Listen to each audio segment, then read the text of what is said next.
In February 2023, for the fourth time since 2019, FLMH organised a project week on digital media literacy with Nice View School in Msambweni, Kenya. This year, FLMH decided to work with the Nice View reporters on the topic of climate activism and partnered with a Kenyan climate activist who has already been active in the region. I'm Dorcas Wakio Mugo from Kenya, a climate activist and also a marine scientist. I work closely with the students and institutions here in Kwale County, Kenya, whereby we work with them in education of climate change and also importance of conservation of our environment. For the last few years, Dorcas Wakio has been visiting schools, educating young students on the importance of protecting the environment and its ecosystems, and how to combat climate change. One of her goals is to ensure that environmental education is prioritized in the school curriculum. So we need to increase climate education in schools, in our curriculum system in Kenya, so as to increase awareness and lots of people getting to know what's happening in our country in terms of climate change.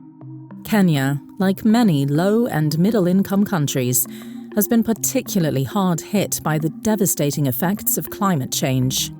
We are facing a lot of climate change effects in terms of the global warming. We have temperatures rising every time, and we have northern parts of Kenya, whereby there is a lot of drought for the past few years, and also increase in lack of clean water and water accessibility.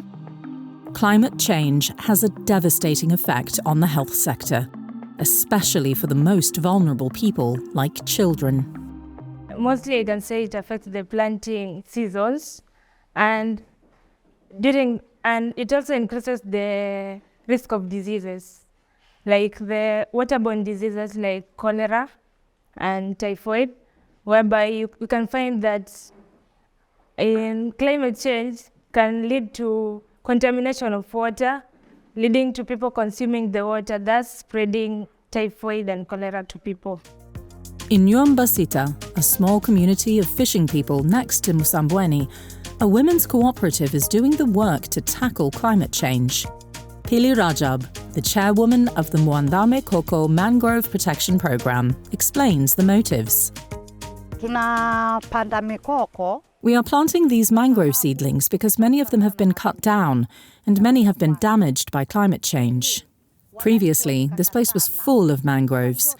By bringing the trees back, we want to reduce the impacts of climate change. Mangroves, like other trees, absorb carbon dioxide from the atmosphere.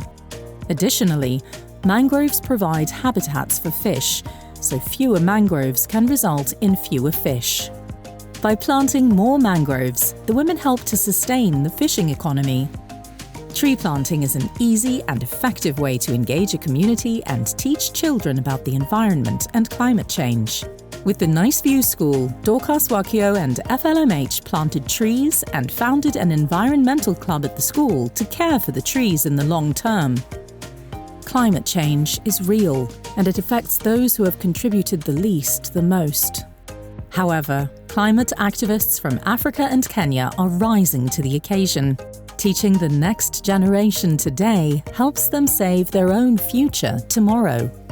Like Greta Thunberg once said, all we have to do is wake up and change.